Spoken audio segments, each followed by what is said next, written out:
चलिए आज हम लोग बात करने वाले हैं एक नए टॉपिक के ऊपर, वो है हमारा केमिकल इक्वेशंस एंड लिमिटेशंस। ठीक है, चलिए हम लोग स्टार्ट करते हैं। ठीक है, देखिए केमिकल इक्वेशंस, ठीक है, अभी तक तो हम लोगों ने केमिकल रिएक्शंस क्या होती है उसे समझा है ना। उसके बाद में मैंने आपको क्या बताया था, उसके बाद मैंने आपको बताया था, ठीक है, जैसे कि अगर आपकी मान के चलो कोई केमिकल रिएक्शंस है तो उसको पहचानना कैसे है ना, कैसे पहचानना है, क्या फीचर्स है हमारे पास में, है ना, इजीली ऑब्जर्वेबल फीचर्स या फिर चेंजेस। ठीक है, उसके बारे में मैंने आपको बताया था। ठीक है, देखिए उसमें मैंने आपको 5 इजीली ऑब्जर्वेबल फीचर्स के बारे में बताया था, है ना। चलिए आज हम बात करेंगे केमिकल इक्वेशंस की। ठीक है, देखिए केमिकल इक्वेशंस का मतलब क्या होता है। केमिकल इक्वेशन का मतलब होता है, ठीक है, the method of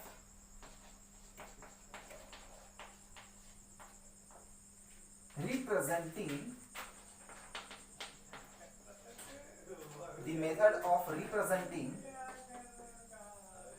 a chemical reaction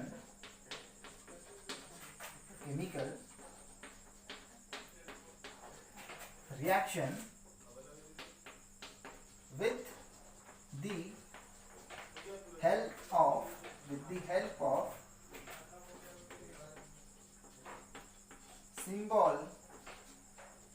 symbols and formulae। ठीक है, with the help of symbols and फॉर्मूले। ठीक है, ओके, किसके फॉर्मूले ऑफ द सब्सटेंस, ठीक है, ऑफ द सब्सटेंसेस। ठीक है, मतलब मान के चलो आपके पास में कोई केमिकल रिएक्शंस है, ठीक है, कोई भी केमिकल रिएक्शन आपके पास में, ठीक है, फॉर एग्जांपल आपके पास में केमिकल रिएक्शन है, कौन सी रिएक्शन है, फॉर एग्जांपल हम लोग ले लेते हैं यहाँ पर, ठीक है, मैं यहाँ पर आपको बताता हूँ, when carbon burns in oxygen, when carbon burns in oxygen, then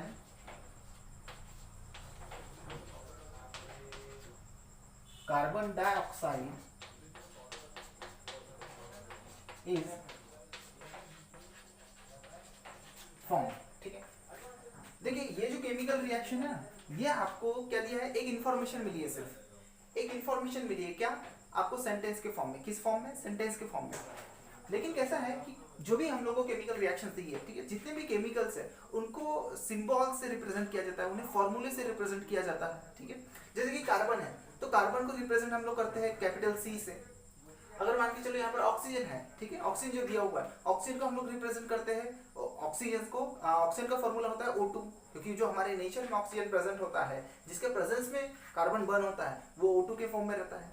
ठीक है, फिर क्या लिखा है यहाँ पर, देखिए कार्बन डाइऑक्साइड का भी फॉर्मूला होता है। ठीक है, क्या होता है, CO2, 1 carbon dioxide, 2 oxygen, CO2।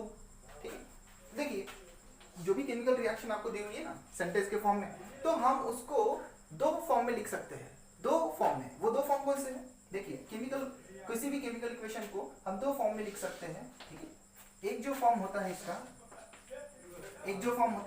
वो होता है इसका सिंबल, ठीक है, सॉरी, इसका होता है वर्ड फॉर्म। क्या होता है, वर्ड फॉर्म। ठीक है, और दूसरा जो होता है इसका, ठीक है,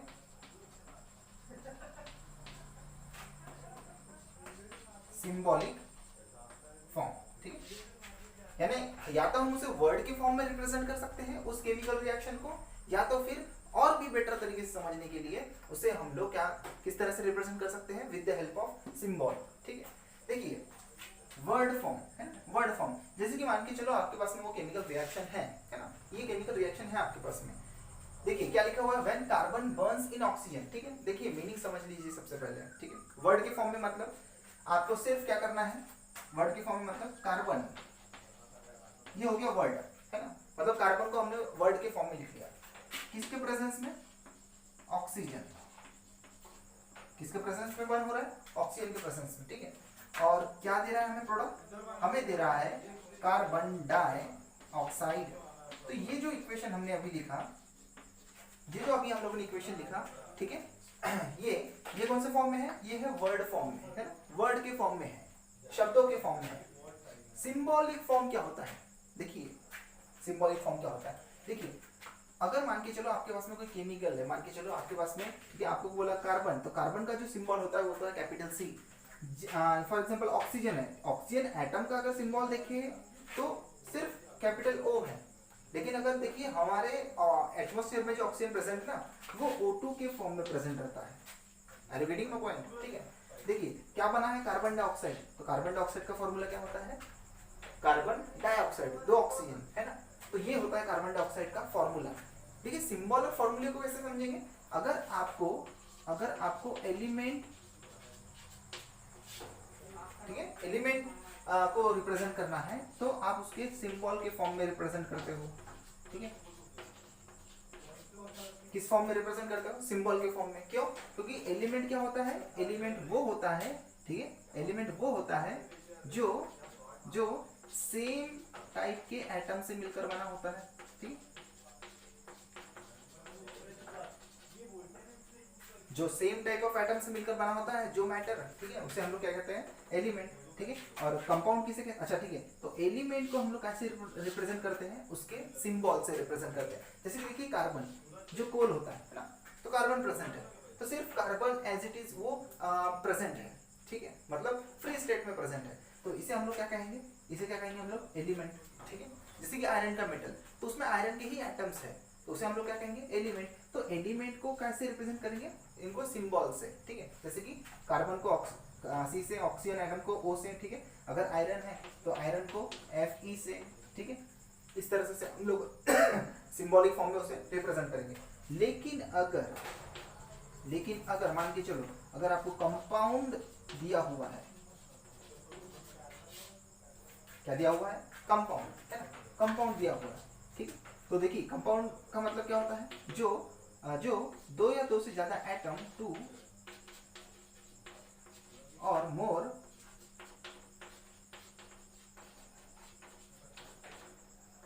डिफरेंट एटम्स, जो 2 या 2 से ज्यादा डिफरेंट एटम से मिलकर बना होता है, उसे हम लोग क्या कहते हैं, उसे हम लोग कहते हैं कंपाउंड, ठीक है। तो देखिए कंपाउंड का मतलब क्या हुआ, जैसे कि ये कार्बन डाइऑक्साइड, ये क्या हो गया, ये कंपाउंड हो गया। तो कंपाउंड को हम लोग कैसे रिप्रेजेंट करेंगे, उसके फॉर्मूले से। Are you getting my point, ठीक है। तो कंपाउंड को हम लोग क्या लिखते हैं, कंपाउंड को हम लोग फॉर्मूले से रिप्रेजेंट करते हैं, ठीक है, और एलिमेंट को हम उसे सिंबल से रिप्रेजेंट करते हैं, ठीक है। अगर वो एक ही एटम से मिलकर बना है तो वो एलिमेंट है, अगर वो 2 या 2 से ज्यादा डिफरेंट एटम से मिलकर बना है तो वो कंपाउंड है। तो एलिमेंट को कैसे रिप्रेजेंट करते हैं, उसके सिंबल से, ठीक है, और कंपाउंड को उसके फॉर्मूले से, ठीक है। इतना समझ में आ रहा है, ठीक है। तो देखिए आपके पास में क्या दिया हुआ है, आपके पास में केमिकल रिएक्शन दी हुई है सेंटेंस के फॉर्म में। तो केमिकल इक्वेशन को हम लोग 2 तरीके से लिख सकते हैं, एक है उसके वर्ड फॉर्म, एक है उसका सिंबॉलिक फॉर्म। तो वर्ड फॉर्म में हमने लिख लिया, कार्बन क्या हो रहा है, बर्न हो रहा है, किसके प्रेजेंस में, ऑक्सीजन के प्रेजेंस में, और क्या बन रहा है, देखिए then carbon dioxide is form, carbon dioxide क्या बन रहा है, प्रोडक्ट बन रहा है। ये एरो क्या इंडिकेट कर रहा है, ये एरो इंडिकेट कर रहा है कि ये जो दोनों सब्सटेंस है, कार्बन और ऑक्सीजन, क्या हो रहे हैं, एक दूसरे के साथ में रिएक्ट हो रहे हैं, और क्या दे रहे हैं, इस डायरेक्शन में, फॉरवर्ड डायरेक्शन में प्रोडक्ट दे रहे हैं, है ना। क्योंकि ये क्या हो गया आपके, ये हो गया आपका रिएक्टेंट, ठीक है, और ये क्या हो गया आपका, ये हो गया आपका प्रोडक्ट, ये क्या हो गया, प्रोडक्ट हो गया, ठीक है। ऐसा है, इतना आसान है ये, ठीक है। अब देखिए हम इसे सिंबॉलिक फॉर्म में कैसे रिप्रेजेंट करेंगे, कैसे रिप्रेजेंट करेंगे, देखिए कार्बन का सिंबॉलिक फॉर्म, सिंबल क्या है, सी। मैंने आपको बताया ऑक्सीजन जो होता है अपने एटमॉस्फेयर में प्रेजेंट, ठीक है, वो किस फॉर्म में रहता है, वो O2 के फॉर्म में प्रेजेंट रहता है, ठीक है। क्या दे रहा है, प्रोडक्ट दे रहा है हमें carbon dioxide. Are you getting my point, ये इतना आसान है। मतलब कार्बन का हमने सिंबॉलिक फॉर्म, मतलब उसको सिंबल से रिप्रेजेंट किया, ऑक्सीजन को उसके, ठीक है, फॉर्मूला सिंबल से रिप्रेजेंट किया, ठीक है, समझ में आ रहा है, ठीक है। कार्बन डाइऑक्साइड को उसके फॉर्मूले से रिप्रेजेंट किया, ठीक है। तो देखिए ये होता है सिंबॉलिक फॉर्म, ठीक है। तो हम 2 तरीके से रिप्रेजेंट कर सकते हैं, एक होता है सिंबॉलिक फॉर्म, एक होता है वर्ड फॉर्म, ठीक है। तो केमिकल इक्वेशन को रिप्रेजेंट करने के ये 2 तरीके हैं। देखते हैं और एक एग्जांपल हमारे पास में, ठीक है, एक एग्जांपल और देखते हैं हम लोग, ठीक है।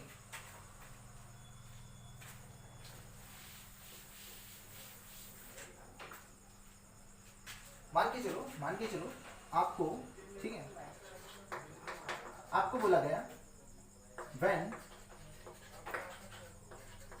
मैग्नीशियम रिबन बर्न इन, ठीक है, बर्न इन ऑक्सीजन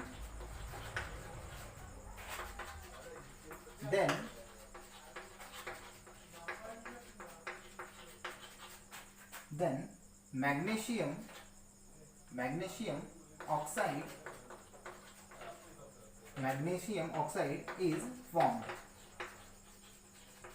क्या बन रहा है? मैग्नीशियम ऑक्साइड बन रहा है। तो देखिए वर्ड फॉर्म में अगर आपको लिखना है तो कैसे लिखोगे? वर्ड फॉर्म में, वर्ड फॉर्म में आप लोग लिखोगे मैग्नीशियम, ठीक है, प्लस क्या लिखोगे? ऑक्सीजन, ठीक है। ऑक्सीजन कहाँ प्रेजेंट है? हमारे एटमॉस्फेयर में, एयर में प्रेजेंट है, ठीक है। तो मैग्नीशियम मेटल को जब आप बर्न करोगे तो किसके प्रेजेंस में वो बर्न होगा? ऑक्सीजन के प्रेजेंस में बर्न होगा, और क्या बनेगा? देखिए क्या बनेगा? Magnesium oxide,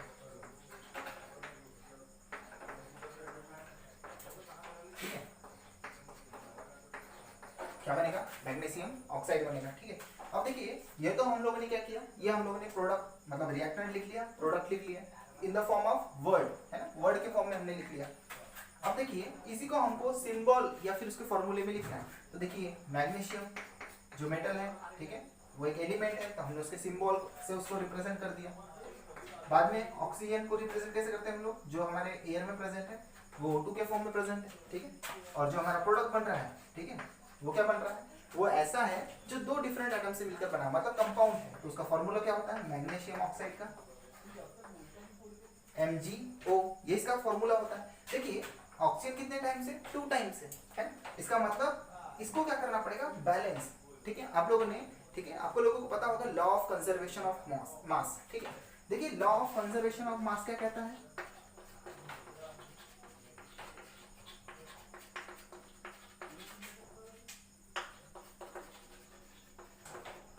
law of conservation of mass क्या कहता है कि जितना रिएक्टेंट का मास होगा,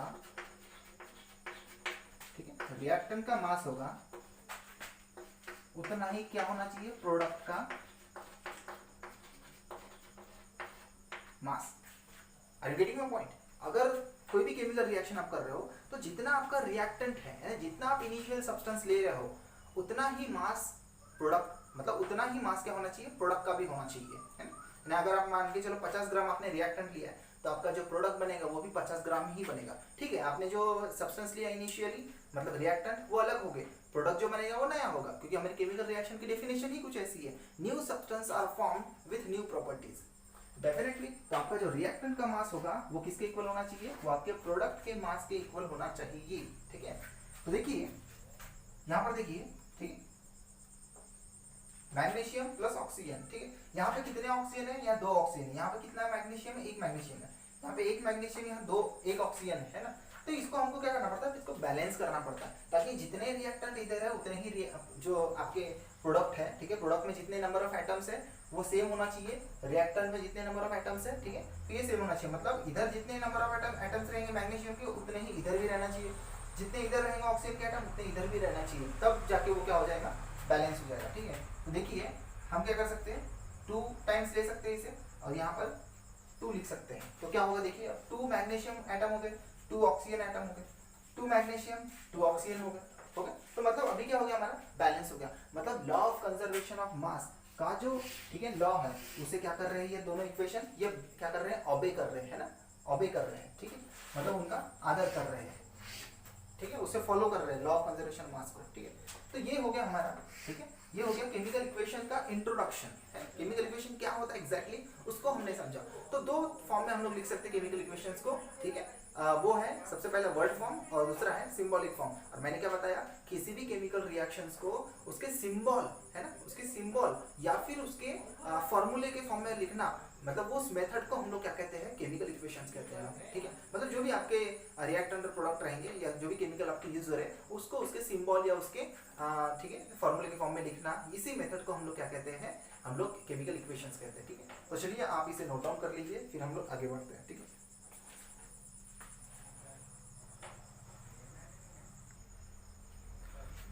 तो चलिए अब हम लोग बात करते हैं इसके लिमिटेशंस की, मतलब केमिकल इक्वेशंस के क्या लिमिटेशंस है। लिमिटेशन का मतलब होता है सिंपल सा होता है दोस्तों, वो होता है कमियां, है ना, उसमें क्या कमियां रह गई, ठीक है, मतलब क्या कमी रह गई केमिकल इक्वेशंस में, ठीक है, उसको हम लोग कहते हैं लिमिटेशंस, ठीक है। तो उसी को हम लोग समझते हैं। देखिए आपके सामने पूरे लिमिटेशंस लिखे हुए हैं, हम एक एक करके, ठीक है, सभी लिमिटेशंस को समझेंगे, ठीक है। देखिए सबसे पहला लिमिटेशन क्या है, it does not mention the state of the substance. देखिए कहीं भी हम लोग ने, जब मैं आपको दो एग्जांपल्स वहां पर दिया, ठीक है, कहीं पर भी हम लोग ने मेंशन किया स्टेट, मतलब कोई सॉलिड है या लिक्विड है या गैस है, नहीं मेंशन किया, ठीक है। तो वो उसका सबसे पहला लिमिटेशन है। मान के चलो एक हमने केमिकल इक्वेशन लिखा था, ठीक है, वो था Mg+O2 gives MgO, है ना, मैग्नीशियम ऑक्साइड। तो देखिए जो मैग्नीशियम होता है ना, जब ये केमिकल रिएक्शन होती है तो मैग्नीशियम की एक रिबन होती है, वो मेटल होता है, ठीक है, मेटल होता है। तो ये क्या होता है, ये सॉलिड स्टेट में रहता है। कौन से स्टेट में रहता है, सॉलिड स्टेट में, ठीक है। तो ये ऐसा हमने वहां पर कहीं मेंशन नहीं किया, किया क्या, नहीं किया, ठीक है। तो केमिकल इक्वेशन, ठीक है, केमिकल इक्वेशन का ये क्या हो गया, लिमिटेशन। उसी तरह से ऑक्सीजन किस फॉर्म में रहता है, ऑक्सीजन अपने एयर में यानी गैस के फॉर्म में प्रेजेंट रहता है। तो इसे हम लोगों को कैसे रिप्रेजेंट करना चाहिए, गैस से, जी से रिप्रेजेंट करना चाहिए, है ना। और MgO, ये जो प्रोडक्ट बनता है ये सॉलिड होता है। कैसा होता है, ये सॉलिड होता है। जो प्रोडक्ट बनता है व्हाइट कलर का प्रोडक्ट बनता है, ठीक है। तो इस केमिकल इक्वेशन ने हमको इन सब चीज़ों के बारे में इंफॉर्मेशन नहीं दिया था, सिर्फ ये बताया था कि हम उसको वर्ड फॉर्म और सिंबॉलिक फॉर्म में लिख सकते हैं, लेकिन उसकी स्टेट क्या रहता है सब्सटेंस का जब वो रिएक्ट करते हैं, तो उसके बारे में कोई इंफॉर्मेशन नहीं दिया। तो ये इसका सबसे पहला लिमिटेशन, ठीक है। तो ये हो गया इसका सबसे पहला लिमिटेशन, ठीक है, ये हो गया इसका सबसे पहला लिमिटेशन, ठीक है। देखते हैं नेक्स्ट लिमिटेशन क्या है। It does not give any information about the completion, ठीक है, कंप्लीशन ऑफ केमिकल रिएक्शन, मतलब केमिकल रिएक्शन कंप्लीट हो रही है या नहीं हो रही है, इसके बारे में ये हमें कोई किसी तरह की इंफॉर्मेशन नहीं देता, ठीक है। क्योंकि देखिए केमिकल रिएक्शन कंप्लीट हो रही है या नहीं हो रहा है, ये हम लोग प्रैक्टिकली एक्सपेरिमेंटली ज़्यादा बेटर अच्छे समझ सकते हैं, ठीक है। तो इसके बारे में हमको सिर्फ डायरेक्ट इक्वेशन लिख लिया हमने, सिर्फ सिंबल के फॉर्म में या वर्ड के फॉर्म में, तो इससे हमें कोई इंफॉर्मेशन नहीं मिलती कि रिएक्शन कंप्लीट हो रही है या नहीं हो रही है। तो ये था हमारा सेकेंड लिमिटेशन, ठीक है, ओके। उसके बाद देखिए it does not give any information about, ठीक है, ये जो मैंने आपको बताया, ठीक है, यहाँ इतना लिखना ना पड़े इसलिए मैंने आपको शॉर्ट में वहां पर दिखा दी, ठीक है। It does not give any information about the speed of chemical reaction. Speed मतलब क्या होगा, मतलब कोई केमिकल रिएक्शन है, मान के चलो वो कितनी तेजी से हो रही है, इसके बारे में हमको सिर्फ सिंबल और उसके फॉर्मूले लिखकर हमको पता नहीं चलता, ठीक है। मतलब कोई केमिकल रिएक्शन 1 घंटे में हो रही है, 2 घंटे में हो रही है, या 1 मिनट में हो रही है, या कुछ सेकंड में ही हो रही है, इसके बारे में वहां कहीं मेंशन नहीं किया जाता है ना। तो ये क्या हो गया, ये हो गया इसका लिमिटेशन, थर्ड लिमिटेशन, ठीक है। मतलब the chemical equation does not give any information about the speed of chemical reaction, है ना, केमिकल रिएक्शन हो रही है उसको कितना समय लग रहा है इसके बारे में, ठीक है, कितना समय लग रहा है, और ठीक है, स्पीड मतलब वो कितने तेजी से हो रहा है, ठीक है, कितने तेजी से हो रहा है, वो एकदम फास्ट हो रहा है, मतलब 1 सेकंड में हो रहा है, 2 सेकंड में हो रहा है, 30 सेकंड में हो रहा है, 1 मिनट में हो रहा है, 1 घंटे में हो रहा है, इसके बारे में कोई इंफॉर्मेशन हमको सिर्फ सिंबल के फॉर्म में लिखकर नहीं मिलती, ठीक है। देखिए फोर्थ लिमिटेशन क्या है, अबाउट कलर चेंजेस।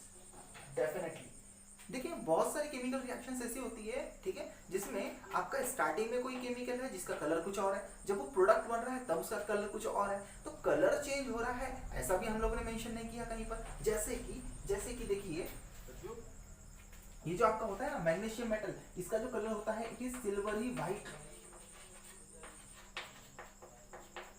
कैसा होता है ये सिल्वरी व्हाइट कलर का होता है ना, ओके। तो सिल्वरी व्हाइट कलर का होता था, ऐसा कहीं वहां पर मेंशन नहीं किया गया था, हमने क्या लिखा था, सिर्फ Mg+O2 gives MgO।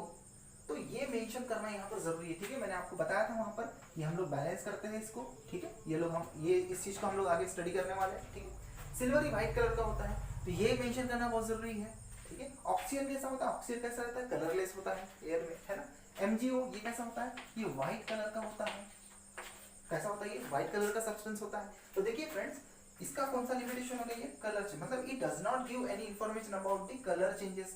तो बहुत सारी केमिकल रिएक्शंस ऐसी होती है, इसमें रिएक्टेंट आपका कैसा, रिएक्टेंट का कलर कुछ और है, जब वो प्रोडक्ट में बन रहा है तो उसका कलर कुछ और चेंज हो जाता है। तो कलर चेंज के बारे में कोई इंफॉर्मेशन वहां हमें केमिकल इक्वेशन नहीं देता, तो ये क्या हो गया, इसका लिमिटेशन हो गया, ठीक है, ये हो गया इसका लिमिटेशन, ओके।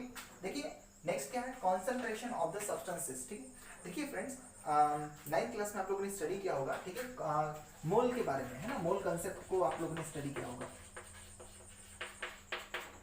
मोल कंसेप्ट आप लोगों ने स्टडी किया होगा। मोल कंसेप्ट में हम लोगों ने स्टडी किया था कि, ठीक है, जैसे कि 1 मोल हो गया, ठीक है, 0.1 मोल, और 1 मोल मतलब कितना होता है, 1 मोल मतलब होता है, ठीक है, मान के चलो अगर मैं किसी सब्सटेंस की बात करता हूँ, जैसे मैं 1 मोल ऑक्सीजन मॉलिक्यूल की बात करता हूँ, है ना, 1 मोल ऑक्सीजन मॉलिक्यूल की बात करता हूँ, मतलब अपने जो एयर में प्रेजेंट है उसके 1 मोल की बात करता हूँ, तो वो कितने के बराबर होता है, वो होता है एवोगैड्रो नंबर के बराबर। ठीक है, किसके बराबर होता है वो एवोगैड्रो नंबर के बराबर होता है। और एवोगैड्रो नंबर मतलब कितना होता है, ये होता है 6.022 इंटू 10⁻23। ठीक है, ये आपके एटम्स हो सकते हैं या फिर ये आपके मॉलिक्यूल्स हो सकते हैं, ठीक है, या आपका पार्टिकल हो सकता है, ठीक है, कोई भी आपका पार्टिकल हो सकता है। तो यहाँ पर मैंने जब बात किया ऑक्सीजन मॉलिक्यूल की, इसका मतलब 1 मोल ऑक्सीजन मॉलिक्यूल कितने के बराबर होगा, 6.022 इंटू 10⁻23 मॉलिक्यूल्स के बराबर। जब इतने मॉलिक्यूल हम लोग, ठीक है, कंसिडर करेंगे, तब हम उसे बोलेंगे कि वो कितना है, 1 मोल के बराबर।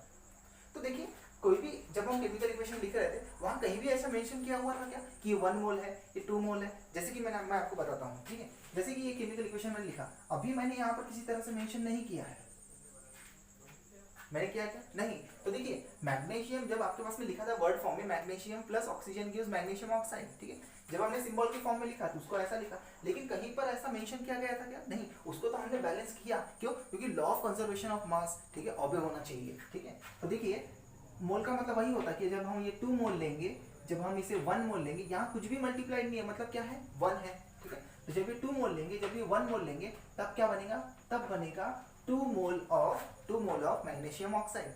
तो ऐसा कहीं मेंशन किया नहीं जाता, ठीक है, वो तो हम लोगों ने समझने के लिए मैंने आपको बताया था पहले ही बैलेंस करके, ठीक है, तो इसे समझना बहुत जरूरी है फ्रेंड्स। तो ये भी क्या हो गया इसका, ये हो गया इसका, that is it does not give any information about the concentration of the substances। ये क्या हो गया, इसका लिमिटेशन हो गया। ठीक है, अब हम बात करते हैं नेक्स्ट लिमिटेशन की। ठीक है, कंसंट्रेशन का मतलब कितना मोल दिया है, ठीक है, उसको इंडिकेट करना, वैसा कोई इंडिकेट नहीं किया गया, इसलिए वो उसका क्या हो गया, लिमिटेशन हो गया। ठीक है, देखिए, हीट चेंजेस, मैंने आप लोगों को एक्सोथर्मिक और एंडोथर्मिक रिएक्शन के बारे में बताया है ना, जब हमने चेंज इन टेम्परेचर के बारे में बात किए थे, ठीक है, कैरेक्टरिस्टिक्स ऑफ केमिकल रिएक्शंस की मैं बात कर रहा हूँ, तो वहाँ आप लोगों को मैंने 2 रिएक्शंस के बारे में बताया था, एक था एंडोथर्मिक, एक था एक्सोथर्मिक। एक्सोथर्मिक में क्या होता है, हीट एनर्जी बाहर निकलती है, मतलब बाहर का जो भी आपका वॉल है, जो भी आपका कंटेनर है, उसका टेम्परेचर क्या होता है, बढ़ने लगता है। एंडोथर्मिक में क्या होता है, जस्ट उसका उल्टा, मतलब बाहर की जो हीट एनर्जी वो सब्सटेंस गेन कर लेता है, एब्जॉर्ब कर लेता है, तो बाहर का टेम्परेचर कैसा होगा, डिक्रीज, फॉल हो जाएगा, है ना, तो क्या हो जाएगा, बाहर का टेम्परेचर ठंडा, है ना, डिक्रीज हो गया मतलब कम हो जाएगा, है ना, हमें ठंडा फील होगा। तो देखिए फ्रेंड्स, वही इसका मतलब है कि कोई केमिकल रिएक्शन हो रही है, जैसे कि ये केमिकल रिएक्शन हो रही है ना, तो ये केमिकल रिएक्शन में, ठीक है, हीट लग भी रही है, ठीक है, यहाँ पर क्या लग रहा है, यहाँ पर इसको बर्न करने के लिए क्या लग रहा है, थोड़ी सी हीट लग रही है, थोड़ी हीट लग रही है, क्योंकि हमें उसको बर्न करना है, तो हम फ्लेम के पास ले जाएंगे उसको बर्नर ऑन करके, ठीक है, ऑक्सीजन ऑलरेडी एयर में प्रेजेंट है, तो बर्न होना स्टार्ट होगा, लेकिन किसके प्रेजेंट है, हमको थोड़ा हीट वहां सप्लाई करना पड़ रहा है। ठीक है, बाद में क्या होगा, इसमें से कुछ लाइट एनर्जी भी निकलती है, ठीक है, उसे हम लोग कह सकते हैं हीट और लाइट एनर्जी। ठीक है, ठीक, एक हीट या फिर लाइट एनर्जी, क्योंकि वो फ्लेम और भी एक हम कहेंगे व्हाइट डैजलिंग फ्लेम की तरह वो काम करता है। ठीक है, व्हाइट डैजलिंग फ्लेम मैंने एकदम ही चमकदार वहां से फ्लेम निकलने लगती है, और ठीक है, तो वो इसलिए क्योंकि यहाँ पर क्या हो रही है, केमिकल रिएक्शन, तो उस रिएक्शन में क्या हो रही है, कुछ तो भी लाइट एनर्जी वहां से निकल रही है, कुछ तो भी हीट एनर्जी वहां से निकल रही है, तो डेफिनेटली। और एक मैं आपको केमिकल रिएक्शन सब बताता हूँ, जैसे कि हम लोग कार्बन को बर्न करते हैं, in the presence of oxygen क्या बनता है, कार्बन डाइऑक्साइड बनता है, और साथ में क्या निकलता है, साथ में निकलती है हीट एनर्जी।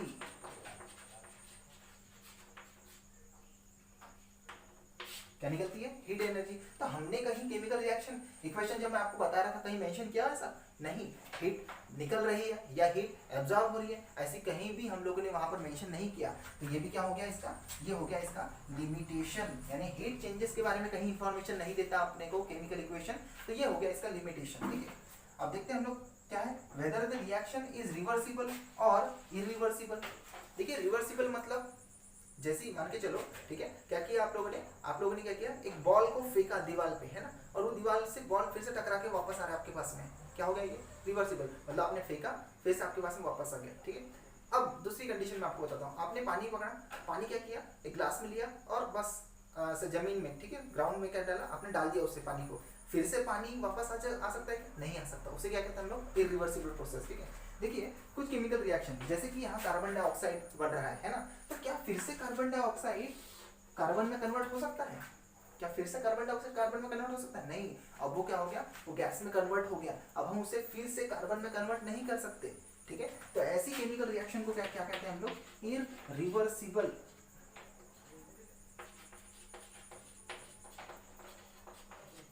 क्या कहते हैं, इरिवर्सिबल केमिकल रिएक्शंस कहते हैं, जिसको हम लोग मतलब जो प्रोडक्ट बन रहा है उसको फिर से कार्बन और ऑक्सीजन में कन्वर्ट नहीं कर सकते, या उसके रिएक्टेंट में कन्वर्ट नहीं कर सकते, या नहीं हो सकता, तो ऐसी रिएक्शंस को हम लोग कहेंगे इरिवर्सिबल केमिकल रिएक्शंस। कुछ केमिकल रिएक्शंस जो होती है ना वो रिवर्सिबल होती है, जैसे कि मान के चलो एक मैं आपको केमिकल रिएक्शन बताता हूँ, N2 + 3H2 gives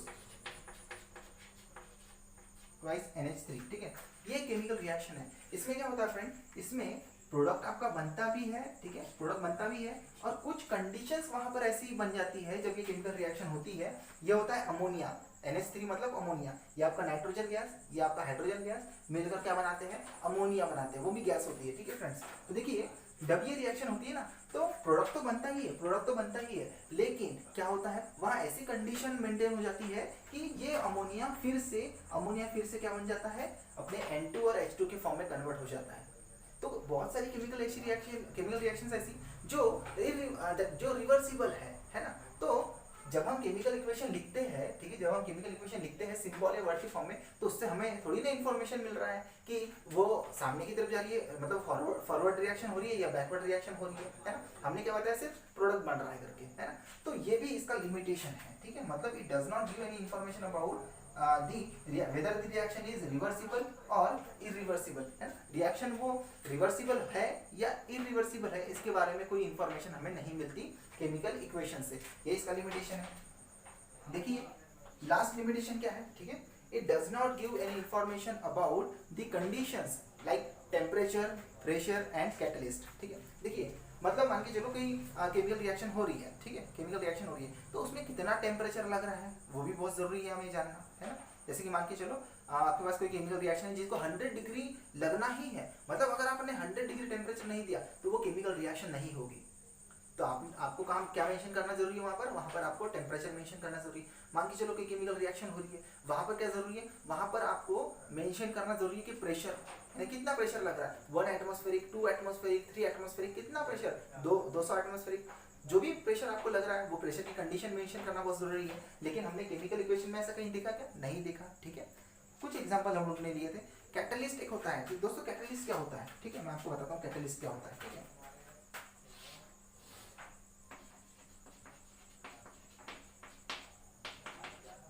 ठीक है, कैटलिस्ट वो सब्सटेंस होता है, ठीक, विच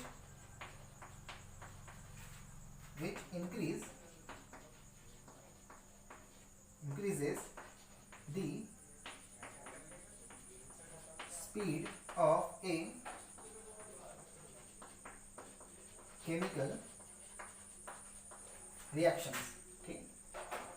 कैटलिस्ट जो होता है ना, ये एक ऐसा सब्सटेंस होता है जो मान के चलो कोई केमिकल रिएक्शन हो रही है, बहुत स्लो हो रही है ना, बहुत स्लो हो रही है, तो उस रिएक्शन की स्पीड बढ़ाने में वो केमिकल जो सब्सटेंस काम करता है, ठीक है, जो पार्टिसिपेट करता है, ठीक है, उसे हम लोग कहते हैं कैटलिस्ट कहते हैं, ठीक। मतलब वो रिएक्शन को आगे बढ़ाने में काम आता है, उसकी स्पीड को बढ़ाने में काम आता है, तो ऐसे सब्सटेंस को हम लोग कहते हैं कैटलिस्ट, ठीक है, ध्यान रखिए इसे, ठीक है। जैसे कि मैं आपको सिंपल लैंग्वेज में समझाऊंगा, ठीक है, हम तो आगे की क्लास में स्टडी करने ही वाले हैं कैटलिस्ट, टेम्परेचर, प्रेशर की कंडीशन वाले एग्जांपल्स, ठीक है। आपको मैं एक सिंपल सा बताता हूँ दोस्तों, आप लोग घर में चाय बनाते होंगे, ठीक है, ऑफ कोर्स सभी लोगों को आती भी होगी, ठीक है। तो देखिए जब आप चाय बनाते हो ना तो आप क्या करते हो, ठीक है, आप एक, ठीक है, क्या करते हो, आप एक बर्तन लेते हो, बर्तन में क्या करते हो, आप उसे पानी डालोगे, चाय पत्ती डालोगे, शक्कर डालोगे, ठीक है, दूध डालोगे। अब देखिए मान के चलो आपने गैस ऑन नहीं किया है ना, मतलब आपने जो गैस है वो ऑन नहीं किया है, ठीक है, आपने जस्ट रख दिया, क्या होगा, क्या होगा, आपको थोड़ी देर के बाद में क्या दिखेगा, ब्लैक होते हुए दिखाएगा। मतलब मिक्स हो रहा है, मतलब उसमें जो केमिकल है वो मिक्स हो रहा है, लेकिन क्या आप उस चाय को पी सकते हो? चलो आपने मिक्स भी कर लिया चम्मच घुमा के अच्छे से, क्या आप उसको पी सकते हो? नहीं, क्योंकि वो चाय जैसी नहीं लगेगी, क्योंकि उनमें जो केमिकल रिएक्शन होना चाहिए वो नहीं हुई प्रॉपरली, है ना। तो देखिए क्या होना चाहिए, उसको हमें क्या करना चाहिए, एक कंडीशन प्रोवाइड करना चाहिए, कौन सा, टेम्परेचर की। मतलब जब आप उसको टेम्परेचर प्रोवाइड करोगे ना, तो क्या होगा, वो अच्छे से मिक्स हो जाएंगे, उसके जो भी केमिकल्स है ना मिक्स हो जाएंगे अच्छे से, तब आपको वो चाय जैसी चाय लगेगी, है ना। समझ में आ रहा है? उसको देखिए टेम्परेचर जो है ना, हम तो टेम्परेचर की कंडीशन में मेंशन कर रहे हैं, साथ में और एक चीज मैं आपको बताता हूँ, वो टेम्परेचर जो है ना, ये कोई सब्सटेंस तो नहीं है, लेकिन ये कैटलिस्ट की तरह भी काम कर रहा है, ठीक है, इस कंडीशन में। क्यों? क्योंकि ये क्या कर रहा है, स्पीड बढ़ा रहा है, उसकी उसकी जो स्पीड है ना, उस रिएक्शन की, मतलब चाय बनाने की उसकी स्पीड को बढ़ा दे रहा है ना, क्योंकि उसको एनर्जी प्रोवाइड कर रहा है। देखिए तो वहां पर टेम्परेचर क्या काम कर रहा है, कैटलिस्ट की तरह। तो ऐसे कुछ बहुत सारे केमिकल रिएक्शंस होते हैं जिसमें कुछ सब्सटेंस हम लोग ऐड करते हैं, कुछ नए केमिकल्स हम लोग ऐड करते हैं, जो उस केमिकल रिएक्शन की स्पीड को बढ़ा देता है। तो इसका मतलब होता है कैटलिस्ट फ्रेंड्स, ठीक है। तो हमारे कितने हो गए, हमारे टोटल, ठीक है, जो भी है 7-8 हमारे लिमिटेशंस, उसको आप अच्छे से लर्न कीजिए, बहुत इंपॉर्टेंट है, बिकॉज हम जो भी चीज़ स्टडी करते हैं ना, तो उसका लिमिटेशन भी हमें पता होना चाहिए। केमिकल इक्वेशंस तो हमने स्टडी कर लिया, लेकिन उसके लिमिटेशंस क्या है ये भी जानना बहुत ज़रूरी है, अगर आपको आगे का टॉपिक समझना है तो, ठीक है। तो चलिए हम लोग आज की क्लास में इतना ही, ठीक है, ओके, मिलते हैं नेक्स्ट क्लास में, थैंक यू सो मच।